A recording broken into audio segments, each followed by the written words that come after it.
This is KVUE News Night Beat. Right now at 10, rape and racism. Just some of the allegations spray painted on several UT fraternity houses. A settlement for a man tackled by police over a case of mistaken identity. Plus, move over. A car careens into a police cruiser and goes spiraling out of control. And an update on the 41st president's condition in the hospital after a visit from his son. Let's get right to that graffiti on fraternity houses. The offensive messages have popped up on multiple houses in the last few days. UT police are ready to respond if it happens again. The Night Beat's Jason Puckett is live on campus tonight. Jason? Well, Guida and Mike, this is going to be night 3 now of students waiting to see if their buildings will be tagged with spray paint in the night. So far, no one taking responsibility for these actions, but the paint does send a pretty clear message. We're going to show you some footage we got earlier today. Now, we have blurred or blocked some of the worst, but some of that spray paint message included rapists, racists, and other messages implying that fraternities should be removed from campus. Some even saying nuke all frats and Nazis in training. Now, UT President Greg Fez did almost immediately post a statement condemning the action, saying in part, quote, "We will not tolerate vandalism and threats targeting our students." We did speak with some students today who said it wasn't cut and dry. It's not awesome to have to deface people's property, but it's also not cool to be racist and rapist. So I'd rather someone's property be ruined than people's sanity to be taken away because they were raped. Honestly, I think it's taken a step like a little further than I would anticipate to ever do something like that. Well, so far no arrests have been made, but President Fenves did say in his message they will also be asking the campus climate response team to look into this. That group formed in partly to help protect students from racism or discrimination. For now, here live at UT's campus, I'm Jason Puckett, KVUE News Night Beat. New information about an Austin man accused of planning a mass shooting. The FBI says Stephen Thomas Boley wanted to do it on his birthday, April 13th, but he was arrested the day before. That and other information came out in a federal court hearing in Austin today. An FBI agent took the stand stating Boley's history of domestic violence prevented him from buying a gun. Nonetheless, agents found 3 guns in his home and 10 more in a storage shed. Who he may have targeted and where is not clear. An Austin man getting nearly $1 million from the city of Austin after a case of mistaken identity. Austin police took Pete Hernandez down at a South Austin Walmart in 2012, thinking he'd stolen an SUV. Hernandez suffered broken bones and racked up over $300,000 in medical bills. 5 years later, City Council approved a payout. When you write a check for $915,000, you have to know you did something wrong. The person who actually stole that SUV was arrested moments after Hernandez was tackled.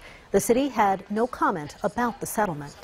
Still developing tonight, Paris's famed Champs-Élysées remains closed off as investigators work to see if the man behind today's deadly shooting had an accomplice. French police say the gunman fired shots at a patrol car, killing 1 police officer and injuring 2 others. Officers shot and killed the suspect as he tried to escape from the scene. Police identified him as a 39-year-old extremist from a nearby Paris suburb.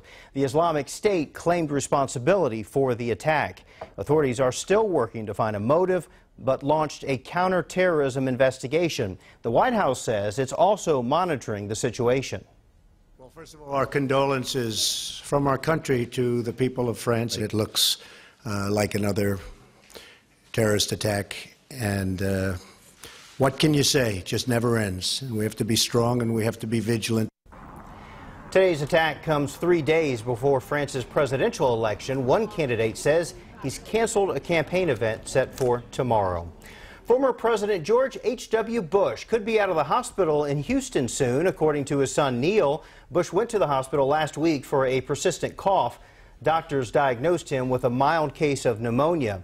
Bush's spokesperson did not share any changes in his condition today, but says that his spirits are high. His other son, former President George W. Bush, paid a visit. Bush 41 tweeted, "Big morale boost from a high-level delegation. No father has ever been more blessed or prouder."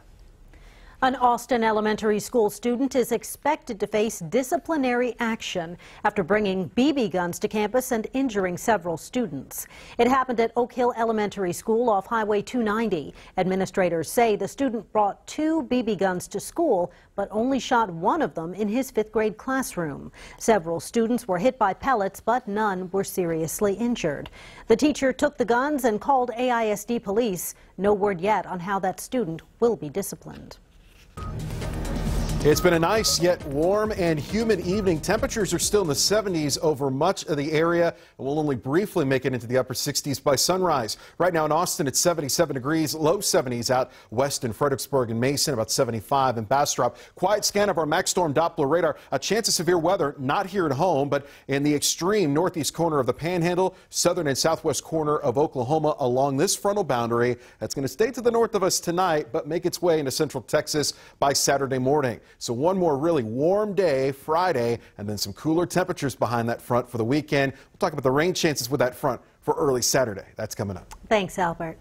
A warning to those who live in northwestern Travis County. Texas state health officials confirmed a rabid raccoon case in that area. It happened in the Sandy Creek Ranches neighborhood in Leander. Officials say this is the 2nd case involving a wild animal with rabies in the last 2 months. Experts say avoid touching or adopting wild animals and vaccinate your pets. To report suspicious animals, call 311. Today, people in several states rallied for April 20th, or National Weed Day. Here in Texas, only epilepsy patients have access to a form of marijuana treatment. State lawmakers, though, are looking at 10 different bills this legislative session. House Bill 81 is the only one so far to make it out of committee. It would cut out the arrest, jail time, and record associated with a low-level marijuana offense. Well, we asked on our Facebook page if marijuana should be legalized here in Texas, and there is a very clear answer. 1,100 of you say yes for both recreational and medical use. 91 say yes, but for medicinal use only, and 57 say it should remain illegal. If you want to vote, just head over to our Facebook page. Federal judges say Texas House districts drawn in 2011 intentionally weaken the voting power of minorities. The ruling comes from the same court that already found evidence the state's congressional maps violated the Federal Voting Rights Act. But the impact of both rulings is uncertain. The court did not issue any order or offer any solutions to fix the problem.